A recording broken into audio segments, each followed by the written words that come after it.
Hello, everyone, and welcome to a new episode, the 13th episode of e-commerce growth show. It's my pleasure to have today Rick Watson, the CEO of RMW Commerce Consulting. Rick, thanks a lot for joining us today. Thanks a lot. Great to be on the show, Valentine. Perfect. Let me give the audience a bit of context about yourself. So, Rick is the CEO and founder of RMW Commerce Consulting, a boutique strategic e-commerce consultancy based in New York City. He provides advice and guidance to firms across the e-commerce industry, primarily in the areas of direct-to-consumer operation, built out for investors and the C-suite, B2B marketing for software and service firms, and strategy regarding e-commerce marketplaces. So, Rick, again, it's a pleasure to have you here. I've been following you on LinkedIn, and I think you are the greatest, one of the greatest minds that are broadcasting knowledge through LinkedIn. So, it's again a pleasure to have you here. Well, I appreciate it, and it's probably too much praise, but I appreciate you following. Excellent. So the main topics for today will be expected investment levels, aligning your investors, and choosing your channels. Rick, before diving into these three subjects, let us know how you first got into the e-commerce landscape at the beginning. Yeah, at the beginning, so it seems so it seems so long ago now that it's hard to believe.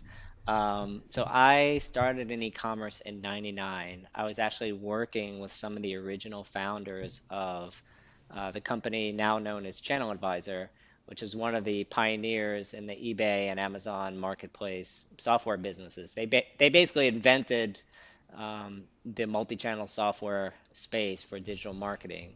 And I happened to be at actually the company with the founders before they founded Channel Advisor, and I kind of went over in '99 as one of the first 5 or 10 employees with Channel Advisor. And my background is in technology, so like anyone, I started as a software developer.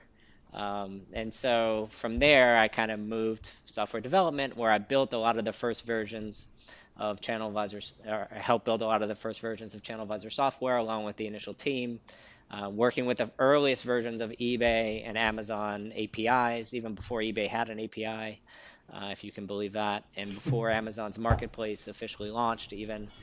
So started out with Channel Advisor, spent 10 years there, and kind of rode the wave from 5 or 10 employees to 350 employees over the next 10 years. So it was really remarkable, and got to work with a ton of great brands, and made a lot of really good early friends in the industry. Excellent. So, getting to today, Rick, what is exciting for you at this moment, given the current, let's say, challenges and conditions of the market? Yeah, today, look, I mean, the biggest challenges are a couple of fold. Number one is the pioneers are growing. I guess it depends on where you're talking about in the market. Amazon is obviously taking a lot of e-commerce share growth in North America, which leaves less room for some of the other players. But for a lot of brands, that creates a big opportunity for you to advertise and participate on Amazon, which is great. Um, a lot of bigger traditional brands are struggling with the transition to direct to consumer, because all of their infrastructure, all of their technology, all of their organizations, almost everything about their process is built for the retail world, and for wholesale and B2B and bulk orders. And so most people making that transition have trouble knowing where to start. Throwing on top of that this sort of existential crisis that COVID brings to everyone, Mm-hmm. and you come up with people, you come with companies that have a lot of urgency, but not a lot of planning. And so that's the big thing I think everyone is feeling right now, and I'm sure many of your listeners are feeling it too. Yeah, I think yeah, indeed, it's a challenge, and I think the decision that the companies need to do right now, if they continue to, let's say, work for Amazon and let's say, not having a direct connection to their consumers and not having the data, which is the main currency that they can have in order to thrive in the Right. future. It's a bad decision. Money right now through Amazon, or money in the future with all the hurdles of actually understanding how to do the acquisition work and the retention work as well with the let's say individual consumers rather than bulk vendors that are grabbing their goods. Yeah, I think, retail in the past, before the past 15, 20 years, everyone would have a flagship store, and some of them would be in New York City and Madison Avenue or Fifth Avenue. It would be demonstrate like what is the promise of the brand? Like what is the most elevated experience we can offer as a brand if you're Yeah. thinking about fashion or lifestyle or any of these categories. That center of gravity has completely moved to digital, such that if you as a brand and you don't have a flagship e-commerce store with a direct relationship to the consumer, that's the hub of all your digital activities. um, Not only are you leaving a lot of opportunity on the table because chances are a lot of your resellers are basically just capturing that for you. Yeah. They're buying in bulk from you and then reselling on Amazon or all Yeah. these other marketplaces, and lots of brands see that before they join Amazon and take advantage of its programs. But they're also missing the consumer feedback part of their innovation. If you don't have a direct relationship with your consumer, it doesn't set your brand up to survive in this world. You can't be three levels removed from your customer anymore. It just not fast enough. Yeah, that's true. So, focusing a bit on the, let's say, direct to consumer brands and DNVBs as well. Hmm. Do you think this movement is going to last, or do you think it's just let's say a spike which is going to vanish as they don't justify the payout for their CAC in the future, as we've seen with Casper and other players as well? Yeah, it's a big debate. I think unfortunately the 80/20 rule of these DMVBs um, is on the negative side and not the positive side. And the reason is because most people see the hype and and how easy it is to do, and then they're like, oh well, all I need to do is pay for traffic. Oh, never mind about these customer service, or never mind about what is CAC and how I reduce it, or never mind about my fulfillment costs, or never mind about fraud, or there's all these things in e-commerce which can make you unprofitable. And without a clear understanding and focus on that, you will see a jump. For a couple of years, you're going to be in the press, you're going to get some customers, your business might grow, but it won't be sustainable because investors, unlike 5 years ago, I estimate probably January 2019 was peak DMVB. That Hmm. was like all the hype, and then right after that, investors are starting to get smarter about, okay, what's the return here? Like, why would I keep investing in these brands? Yeah. You're gonna spend, Casper is the perfect example. You spend hundreds of millions of dollars, and at the end of it, what do you have? You have 20 to 30% unaided consumer awareness. Most consumers still don't know who you are, even after spending all that money. So I think looking at the DMVBs that are so smart, and there are a couple of good examples. I love what Bombas is doing as a profitable brand. The ones that look at it as a marathon and not a sprint and have a unique value prop, and pay very close attention to profitability, I think those are the ones that have the advantage. Hmm. Yeah. Do you think maybe Casper has a problem as their returning customers can't buy so fast because you don't buy a mattress every year, let's say. Right. Yeah, that's part of the problem. Purchase frequency is super difficult. The mattress industry, became extremely crowded. The first, there were like 2,700 mattress brands now. Probably about two or three dozen of them DMVB. I think both. If I remember, I was even listening to a podcast about this, maybe on um, Scott and Jason's show. I think Bowl and Branch was one of the first ones that have actually made it out, but a lot of the other ones are not profitable. And so Walmart developed its own brand, even too, after trying to acquire all these other brands. So I think it's if you have a brand, a single product brand, unless that's a really great single product, it really helps to think of you as a lifestyle brand and some kind of aspiration for the consumer. So you could say, like, okay, it's not just about this one SKU, it's about a set of SKUs that we can add over time to add value to consumers. And you can build it in a smart way. Yeah. Just a quick note to our listeners. So if you have questions, simply ask them because I will take care of that. Enrique is going to answer to all of our questions as the conversation unfolds further.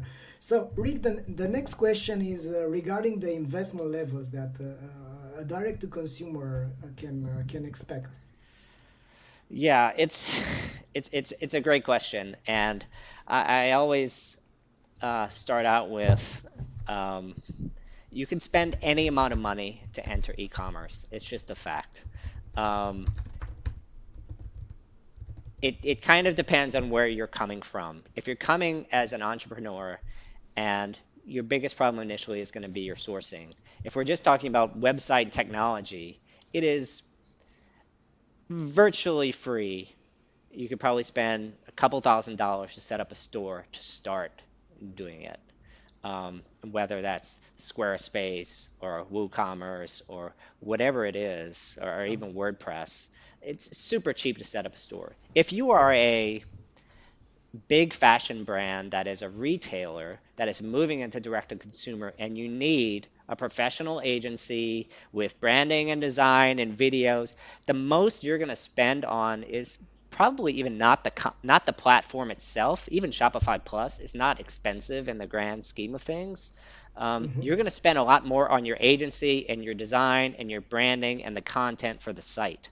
And you could spend as much as several $100,000 just for that part of the operations. Not to mention, you start adding in all the plugins that are needed, Klaviyo, Yotpo, et cetera, to complete a site that you're doing. But again, it's like saying, how much does a car cost? It kind of like it depends on what kind of car you want. yeah, You can buy a Lamborghini or you can buy or a Honda, hmm, and both will get you from point A to point B, and that's so true in e-commerce now too.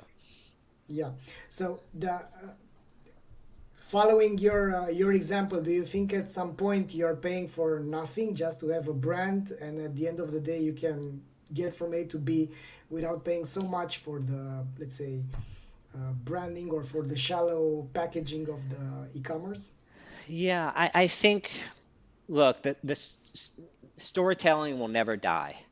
And I think a brand with a great story and a mission will always beat a brand that is just focused on price and promotions and just getting the next transaction. Because then you mean something, consumers can relate to you, Yeah, and you have a connection to the consumer. So I even say, like, anyone who is getting into e-commerce, I always feel, don't think about e-commerce first. I always think about content first. And the reason I like people to think about content, whether it's building a blog or an Instagram or whatever, you start to establish an audience, you have a point of view on the world, you're trying to help people, and then making manufacturing products or sourcing products, or even if using affiliate links to products, you're trying to help people, and your goal is to solve problems for consumers. And yeah, for me, always, if that is your point of view in e-commerce, like, you're on a good path. If you're on oh, I found a directory of drop shippers and I just want to find the cheapest one and put it up on a site, you're probably not going to be in e-commerce a year from now. You're yeah, going to say, like, well, I put it all, I spent all this money, but I'm not making anything. yeah. And the reason is because you're not adding any value. Got it. We have a question here on this topic from Stuart. How do you determine the balance between content and commerce? Yeah, it's a great question, Stuart. And I think um, there's no easy answer, unfortunately. I think um, usually the signal and the noise of how do you determine this comes from conversion rate. If your conversion rate is low, then a lot of times what you have is an informational site that consumers go to. You're like, what am I supposed to do here? Why am I here? I can't buy anything, and then they'll go away. And so the Yeah, conversion rate of your site, I would say if you're less than 1.5% e-commerce conversion rate, there's something going on with your landing pages, with your homepage, with some aspect of your site. If you're above that, at least you're in the range of the right track. It will be, of course, higher during the holiday season, but I think um, starting with like the best story possible, it doesn't have to cost you a lot of money. In fact, you know, 30 years ago, everything needed to be very professionally produced.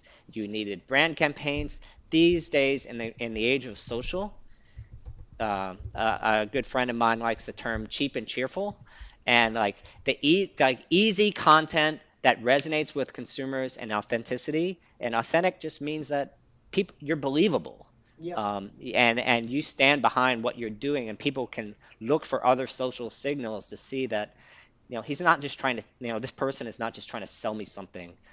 They're trying to be helpful.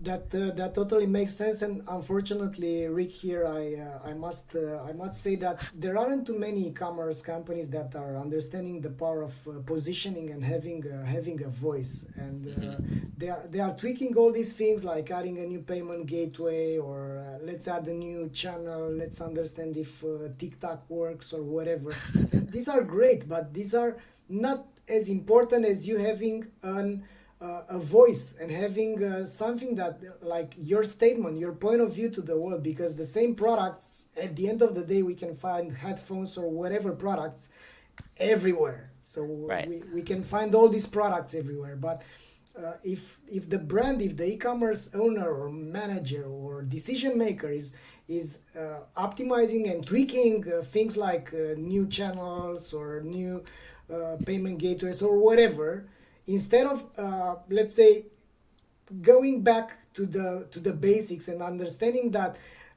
the e-commerce right now is not about moving boxes from A to B, is about fulfilling a need to consumers and making Right. them delighted, and that's why you need the story behind your product. And there are a few companies that are simply outstanding from my point of view because they nailed just that. And that was one example is from Kurt Elster, these crazy guys, Pit Viper sunglasses, I don't know if you know them. So I these are don't. no, so these guys are completely crazy. I'm gonna put the link over here. So they are so authentic, and they stand for what they believe in. They have this old school like Windows 95 e-commerce built on Shopify. Everything is is in your face. It's like for instance, let me say something. Join the weirdest email list you've ever been on, or voted Yeah. 69th best sunglass brand page by your mom. Think you've got something worry enough for us to throw on our social media? Go ahead, try us. And they have all these crazy real pictures from real customers, because they are. I will let you enjoy it after the show, That's but great. yeah, Yeah. I think that's what is missing out, the creativity part, because we've got so into technology and so into tweaking metrics and KPIs and whatever, without forgetting that word of mouth is still there. It's the best amplifier, the cheapest one, and you can get it through creativity. Right. I think look, you're not gonna win in e-commerce solely on the power of paid media. You could be great at paid media, but if you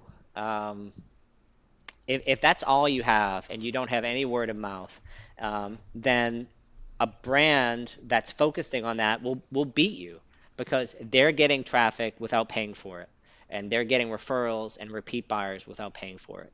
Yeah, So I agree. Most of the technology solutions are generally about conversion, not bringing you new traffic for free. And where the creativity and those things come from, um, it can it serves to amplify your efforts. It doesn't come overnight. It takes a while to get noticed, but it's like SEO. It's a longer term play that it's hard to once you get it going the right way, it's hard to undo. Yeah, that's uh, that's still something that we can, let's say, we will talk about it, and it's clear that the ears will open once, let's say, either someone it actually feels this way and moves, but because they are aware about that, and they will transform their company. And I think this pandemic actually it's a is an opportunity not to do digital transformation but mentality shifting, transforming the mentality of the company. And that's the opportunity for, let's say, newcomers and smaller players that don't have the power of the, let's say, VCs that are throwing millions on them. Yeah, I think the big challenge I see with a lot of people is that they're afraid of being small. I actually think small businesses are great, as long as they're not trying to appear too big. So, what's the point of removing your biggest advantage of being small? Small, it should be about you. It should be about the founder. It should be about the founding team and people that are interested in your personality. Um, if your quirks and hobbies and fun and like whatever it is got you into this business is not coming through in your affiliate business, if you're doing that, or if you're a small Amazon seller, or if you just have a small couple of product Instagram or e-commerce, small e-commerce site, that's your advantage. Your advantage is that you're small. And don't try to be like the big players, because it's a losing battle. People will like coming back to you because they believe they're working with real people. Yeah. Rick, getting further from this direction, still we've got here Jesse Horowitz from Hubble Contacts. I think 2 weeks ago, Hmm. he was a big promoter of getting money from VCs. However, he was a bit biased because he was coming from this from the VC world before Yeah, founding Hubble Contacts. However, yeah. he has made it. Many other e-commerce companies have made it through VCs. What's your take on getting outside investing, and how to, let's say, align your investors towards your goal? Yeah, I think, well, um, Jesse is really great. I love Ben and Jesse and the team at Hubble. I know them well, so a huge fan of what they're doing, and the fact that they are a growing, profitable e-commerce company with a small team. It's amazing, and I have Yeah. a lot of respect for people like that. Um, so, in terms of investment, I think the biggest thing trouble. So I think there are sort of two types of investments, and one is VC, which you mentioned. The other is more friends and family. Friends and family will help you get going, right? Yeah. And maybe angel investors. They're not expecting a big return. They believe in you and your energy, and that's about it. They're not betting on your business model. And so I think when you start to look at venture capital and private equity firms, the it will take a couple of years for anyone to get to the point where they're comfortable approaching that kind of investor. And the reason is this very simple thing that every investor wants to know is, if I put in $1, how much money am I going to get back and when? And if as an entrepreneur you cannot answer that question clearly, and if you can't say like, okay, you're going to give me $1 million, $5 million, $10 million, whatever is the number, Yeah.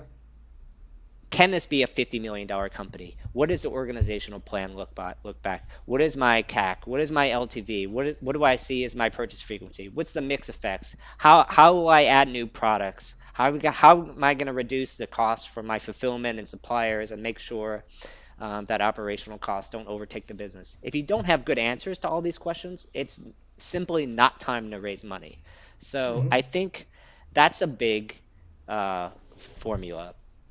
E-commerce requires a lot of investment to scale, and a lot of it has to do with the talent that you hire, Yeah. and the money that you put acquiring brands and acquiring acquiring customers, introducing your brand to the world. That's by far the biggest expense that you're investing behind. Probably over half of your first years of initial investment will go towards marketing, or it should go towards marketing. If it's going towards operations, you're gonna have a well-run site that no one's gonna care about because no one will know you exist, which probably won't make your investors too happy. So, the trick is getting enough, making your first customers fans, building on that, and if getting word of mouth from that, and proving that as people buy from you, they become fans and they produce other customers or come back to you. That's really when you're at the beginning, that's the only thing that's important. I believe, because if you're not really delighting, like you mentioned it earlier, if you're not really delighting those customers, then you're just paying over and over again for the same customers to come back through your site, and that's not an investment business anymore. Although ironically, many investors have invested in those sorts of businesses, but they have lost a lot of money doing it too. So now they don't want to do it again. Right, right. And I'm not So, saying you won't be able to raise money doing yeah, that, because, yeah, look at like fab.com. I mean, the list goes on. yeah. And anyways, the investors are talking to each other. So Yeah, exactly. They do. great. So in terms of you've mentioned the purchase frequency. I'm uh, I'm somehow obsessed about the RFM model. What's your take on this? Because we've built a whole product around the tracking RFM and segmenting around RFM. I want to hear your opinion on this. Yeah, I think purchase frequency, I mean, obviously subscription in the past several years, and I'm sure you talked about it with Jesse on there. That's a big part of their model, and kind of repeat purchase. It's a huge, I think it's hugely important, and the thing that's great about repeat purchases and subscription businesses and email marketing and reactivation campaigns and all these things is that you can wake up in the morning with money in the bank. So it's not like, as an entrepreneur, like, what do you have to do? You wake up in the morning, you're like, how do I get more customers? And if you wake up in the morning, you're like, oh, 500 people have already bought from me. That's a really great place to start your day. If you can predict, like, I know this year this many people rebought from me, and I can count on that because it's a consumable product, or they need to reorder from time to time. Those are good types of businesses to be in. So I'm a huge fan of them as well, Valentin. Excellent. So getting further on the, I'm always asking this question, by the way. What is your favorite mistake that the e-commerce entrepreneurs keep on doing?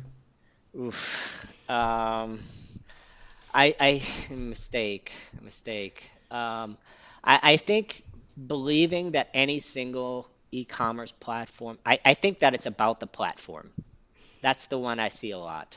Like, oh, if I were only on, name a platform that I'm not on today, my business is Boom. going to work. And so I've talked to entrepreneurs, I tell you, I can't tell how many times, three replatforms in 2 years.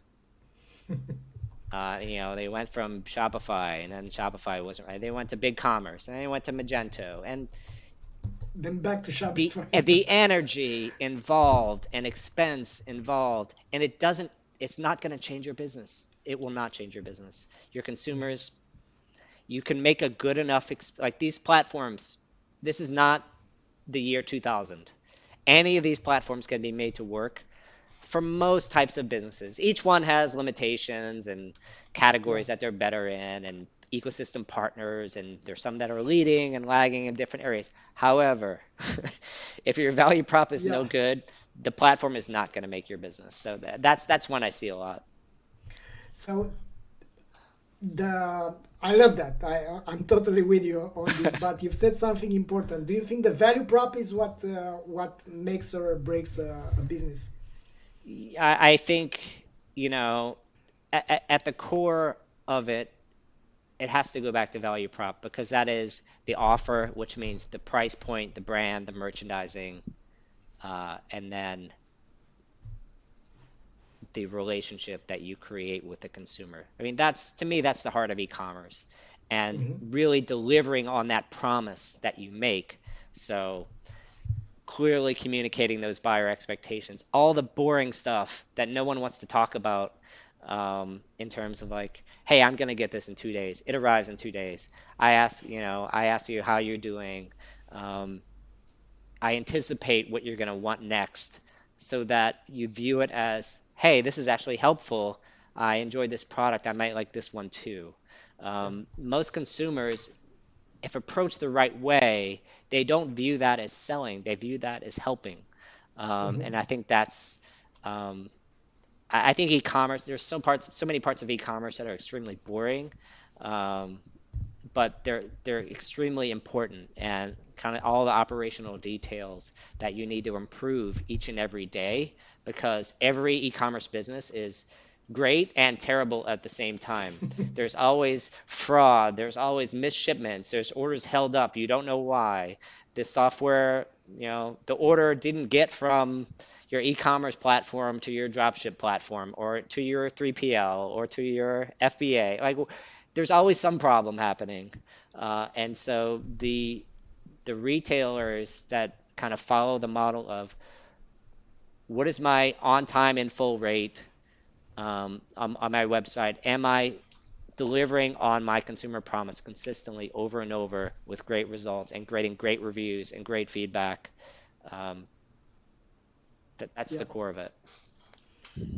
I love that, and I think the let's say the challenge is how to prioritize, let's say, all these aspects, because there is so much noise in the e-commerce, and now with the pandemics and a lot of bricks and mortar retailers moving to e-commerce, there is simply I have this question, I get this question from entrepreneurs: how do I start, what do I do, when do I know what to do, and how to prioritize. And I think it's all a matter of prioritization, right? Because you can have the greatest value prop, but at the uh, in 2 years it's not going to help you because you are late to the party. And Right. it's all a matter of prioritization. So my question for you, Rick, is Mhm. how you make sure that you make the right things at the right time. Wow. It's an impossible question, I think. I really think. Yeah. Um, as an entre that's look, some of entrepreneurship is luck, and Hmm. that's just the bottom line. And Hmm. a person can toil away for 20 Serendipity. years, and you can go along at a certain level, and something happens, COVID, um, whatever it is, and some in the culture, and you happen to have a something to take Solution. advantage of it. Yeah, you have a solution that to take advantage of it. So I think it starts with preparation and focusing on the basics.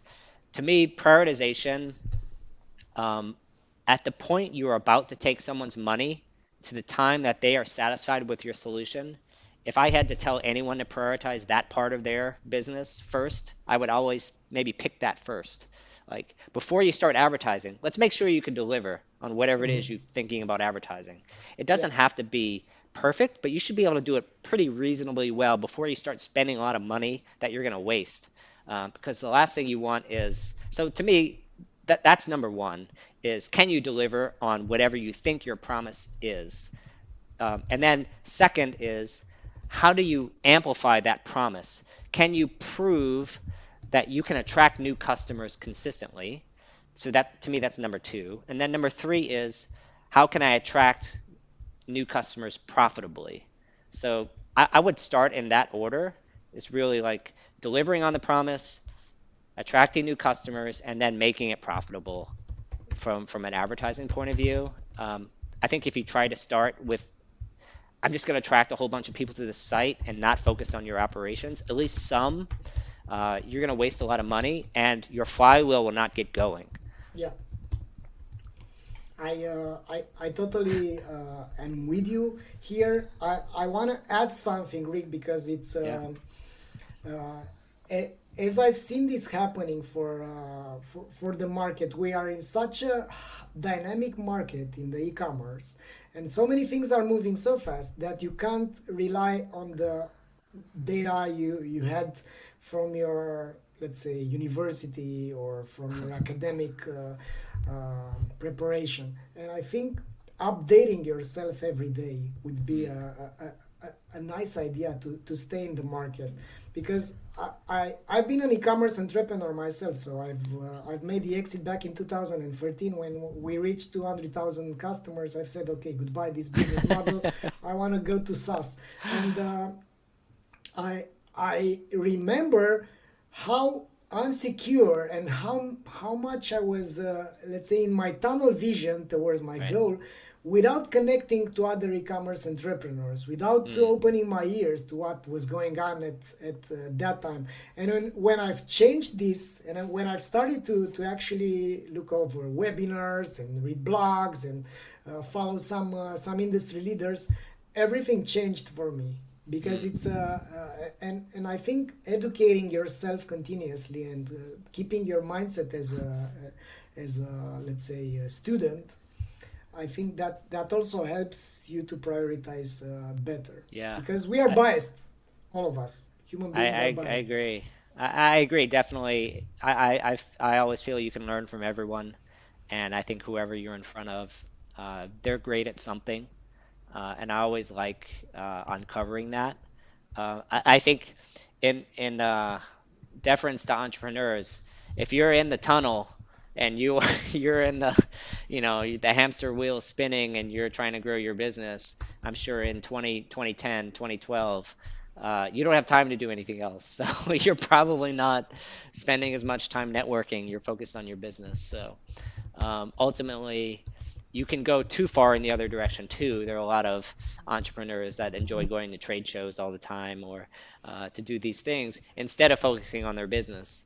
Yeah, And so that's super important too. yeah. Uh, let me ask you something, Rick. In terms of the channels, let's say you have funding or you don't have, or Mhm. whatever. So what is your take on mixing and choosing the channels, or when we've got all sorts of answers to this question. Some of them say, okay, paid media is only for the first 3 months to validate the product, the return, the purchase frequency, and then let's focus on organic growth because that's paying off in the future. What's your take on this? Yeah, it's a good question.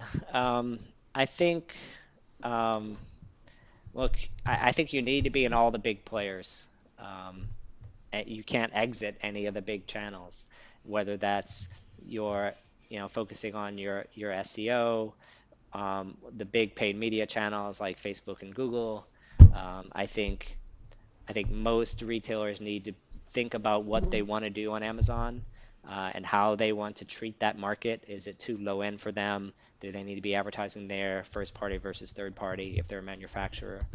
Um, and then I think, I mean, I don't know. To me, the idea that you're going to exit paid media doesn't make any sense because ultimately there's always new customers to acquire that don't know you. Mm-hmm. And it gives you a very easy way for you to, Yeah, um, to experiment with new ideas and landing pages and creatives to fund your entire business. And so that's kind of how I think about it. Early on, I like to think about um,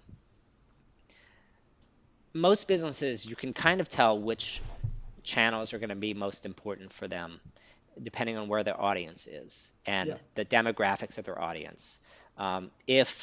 If Google is very good, for instance, for if people were already looking for a solution, Google is going to be great for you because people are typing in something all the time. Like I'm looking for something, for my hair that makes it not yeah, tangle or whatever. Google is great for that kind of stuff because, it was always kind of, it's like the database of intentions. So if you can capture that stream, it's really good. Facebook is really good to introduce a lot of things that people don't know they need.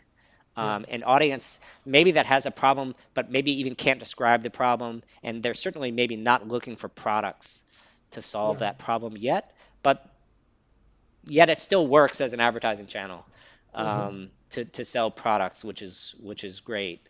And so I think when you think about at the beginning of the business, if you're going to do it yourself or you're going to hire an agency, I think email is always something that's critical. I think that kind of goes along with email is like to me fundamental. That's Mhm. like almost the first thing you should do because I won't say it's the easiest, but it's the thing you're most in control over. Mhm. From there, even more than SEO, which takes longer to build, email is something you can do from the jump. Yeah. And if you can create and get good at email and social and creating good content for those channels, that's a good foundation. And then from there, I would say, let me pick the biggest paid media channel that most closely matches my demographic, whether Mhm. and it's generally between Facebook and Google. I mean, there are really only two choices Yeah. these days. So if you can't get Facebook right, then you may not have a business. I mean, that's just a fact. Or you might need to be and so it pays to focus on what you feel will be your most important channel for whatever reason you feel that way, and to get that right before you go to like, oh, I'm gonna Another be an one. affiliate and TikTok and Pinterest and all these things that at the end of the day, okay, that's fine, but some of that is the 20%, not the 80%. If you Yeah. can't succeed on Facebook and email, if that's Yeah. not your 50% at least, then you're going to be in trouble, even if Mhm. Pinterest is taking off. Yeah.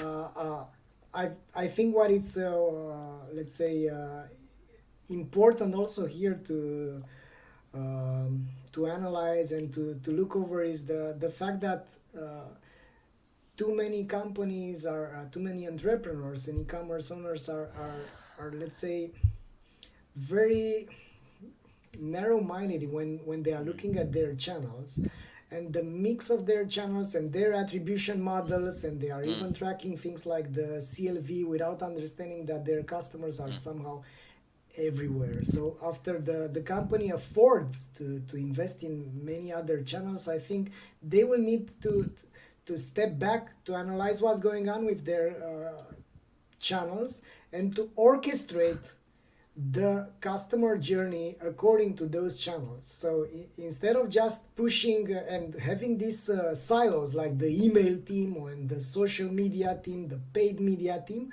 what if they could be all together and understand that their customer is not like he's only on the email. This is an right, email customer. No, this right. is a customer that can see your ad on Facebook as well, or that could see your organic posts on TikTok as well. So I think what is also important is companies should be, let's say, orchestrating these channels according to the data that they can capture. So moving further, we have a question that we haven't answered. No, we have two that we haven't answered.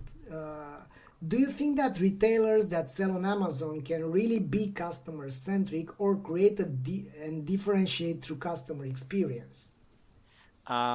It's hard, I would say, 'cause at the end of the day, it's the Amazon brand that's primary. Mm-hmm. I do think um, it's possible and it's been done. Anchor is a good example. Whereas 10 years ago, no one knew what the electronics brand Anchor was. And they built their business on Amazon. Yeah. I don't think anyone could say anything else. And I think it requires a little bit of patience. I think you need to be very careful because there will certainly be a lot of knockoffs. And there are, I mean, the good news about Amazon is there are a lot of people doing Amazon very badly.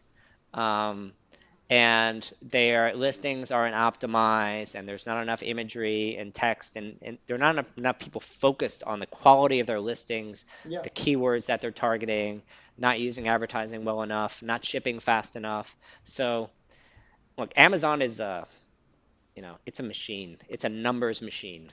And so if you just break down the numbers from keywords, traffic, impressions, conversion rate, fulfillment performance, customer service performance, fill rates. That that's all you need to focus on Amazon, right? Yeah. No one cares quite as much about the brand story because it's all about the keywords. Um, and I do think over time, as your brand gets known, brand terms will start becoming more important. If in particular if you weren't a brand that you weren't before, I would say, anyone who wants to build their brand and only has Amazon, I probably think they're making a mistake Hmm. because how do you show, like, Amazon doesn't give you enough place to showcase your brand. You never open uh, kind of like your flagship store only on Amazon. You would build a Shopify website or something to show people, like, what does this brand mean? What does it stand for? Yeah. If you're relying on Amazon, I think that there are a lot of successful businesses that can make it on Amazon, but to even there, that Amazon will give you the data about their customers and to create a relation with them. Yeah. It's actually Yeah. Look, their most I valuable know thing. I have many, because I started off early in the eBay and Amazon businesses. I have friends that have been on Amazon for 20 years and have made multi-million dollar successful businesses because they just never wanted to figure out e-commerce. From a customer acquisition point of view, it takes a lot of expertise. You have to be willing to hire a lot of people and spend a lot of money to figure out paid social, paid search, all these things. You have to hire very expensive people or very Yeah, expensive agencies to figure it out. With Amazon, if you have great products and great fulfillment, you need some branding, but that's about all you need. yeah, um, Amazon will handle the rest because there are plenty enough customers to fuel your business and tons and tons of marketplace sellers. You would never know their brand, but they're super popular on Amazon because they've figured out how that business works. yeah. Great. So I hope that answers your questions, Rashad. Getting further, Rick, in terms of the this channel, the right channel at the right time, what would you measure to understand if the acquisition is made correctly, or better said, how when you go to one of your customers that you are consulting, how do you make a diagnosis at the very beginning? What you're looking for so that you Mm. understand that company is having a healthy business model. Yeah, I think the first thing I look at is unit economics, which is, look, the only way you make money in e-commerce is you have to ship something to a consumer, and each shipment needs to produce profit. Right? And so that it's just very simple. That's just a very simple math of e-commerce. Like, your inventory turns and product out the door that is ordered. You need to look at each of your shipments. What was your cost of goods? What was your logistics cost? How much did you pay to acquire that customer? What were your payment fees? What is your blended, fully loaded costs in terms of, the employees or whatever other fees that you might have had to touch the order. And then what is your margin? And so if your gross margin, I would say, is below 50%, that's probably the first warning sign if you're in e-commerce, because you're not going to have enough money to spend on advertising to acquire customers and grow the business. Yeah. So that's probably the number one thing. I think the second thing I would go to is probably conversion rate. Um, what does your conversion rate look like? And that will give you another warning sign. Is it below 1%? Huge warning sign, obviously. Um, and is the conversion rate healthy? So conversion rate, it will tell you there's a fire or smoke, but it doesn't necessarily tell you what the problem is. The problem could Hmm. be, it depends on where the consumers are bouncing out. Hmm. Are they bouncing out early? Or are they bouncing out late? And so I think you're going to need to analyze. Probably the next thing you would need to figure out is kind of the funnel. If conversion rate points you in that direction, it just gives you another avenue to investigate. And I think the next thing is really kind of the ratio of CAC to the long term, the CLV Hmm. of the customer. So if your customer acquisition cost is extremely high relative to the value of your product and the lifetime value of your customer, that's probably the third warning sign, in that your products are maybe too cheap. You know, products that are under $30 in e-commerce, the reality is they're hard to sell. Due to And it's the hard to shipping make it, costs. it's due to shipping costs. It's hard to make money in e-commerce under $30. You have to have some very significant cost advantages that a lot of people aren't able to produce. Yeah. Um, so it's just a fact. And so um, yes, it can be done, but those products are more suited to retail, where you can buy in bulk and you're not having to ship each one at a time, right? Yeah. Um, and so I think your if your advertising is off, then it could be your value prop, your creative, your price, your competition.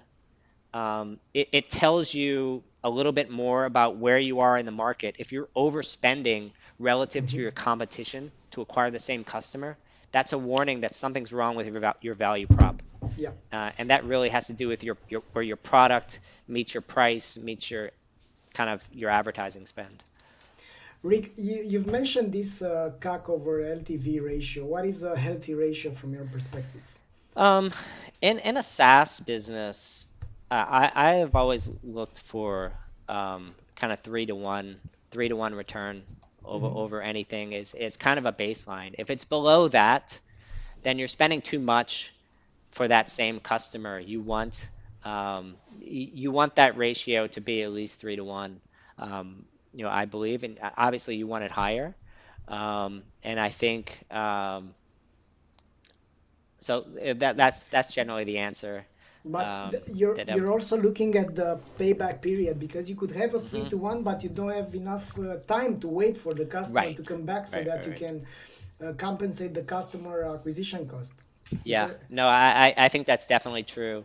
I think CAC over LTV is good, but I think it's also if that's unrelated to your profitability, which yeah, is why usually I start with the unit economics first.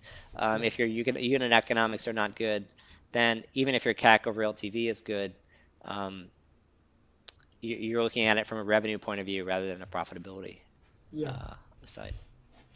Great. So, Rick, as we are coming to the closer to the end of this show, can you tell us some, let's say, growth tips that you would give to direct to consumer decision makers? So, if you would be in their shoes, according to your experience so far and according to your methodology of consulting them, what would you tell them? Um, I look the growth tips. The thing that no one talks about in the industry is a lot of it starts with people. Having people that know e-commerce and that are experienced, or no one can do it on their own. And I think you made this point um, earlier where you can always gain tips from someone else. But if you're trying to do everything on your own and you don't have somebody with experience on your team that's been through what you're going through, it makes your journey a lot harder. So I think the biggest tips I would have is to get people in your organization that that can see around those corners. So Hmm. a lot of times you like get into this place and you're spending money and you don't understand why it's not working. You don't know what to do next. And so you want people on your team that are like that've been doing this for 3, 4, 5 years, because then they could say like, oh Yeah. yeah, when I was at this other brand, we went through the same problem. We had A, B, C, and then we thought B was a good idea. We actually tried it for 2 years and it didn't work. Really, C is the way to go. So Hmm. I think there is, now that e-commerce is getting more mature, talent is so important. Yeah. And having a talented team, I believe is, more than any technology or tool, I think the people make a huge difference in the organization. Yeah.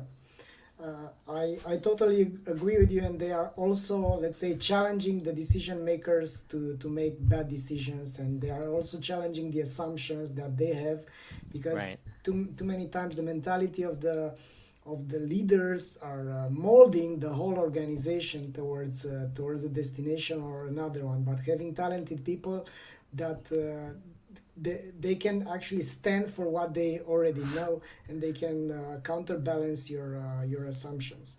Right. Excellent. So, Rick, the next question for you is, and we have two more questions. We have a few questions from the audience as well, but yeah, I think we can.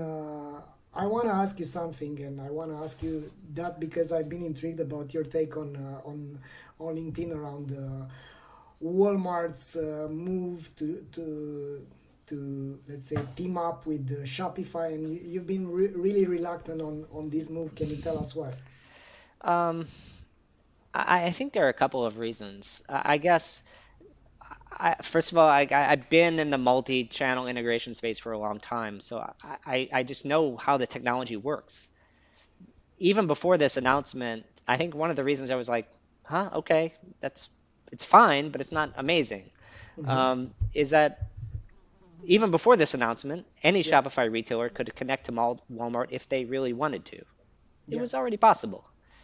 This is just making it a little bit easier. or PR. And they made an app for the store, but if you are using any number of multi-channel integrators that are out there, including the one that I started at, Channel Advisor, but there's dozens of them. um, they could bring you to Walmart, the day before that announcement. And so that's kind of one reason. I think the second reason is there's no exclusivity. And so it's not like Walmart gets Shopify customers and no one else doesn't get Shopify Mm-hmm. customers. Those people are going to have to be on Amazon anyway. That's number two. Third is it doesn't fix Walmart's volume problem. You Mm-hmm. know, any marketplace seller that has been on both Amazon and Walmart will tell you that Amazon is this and Walmart is this.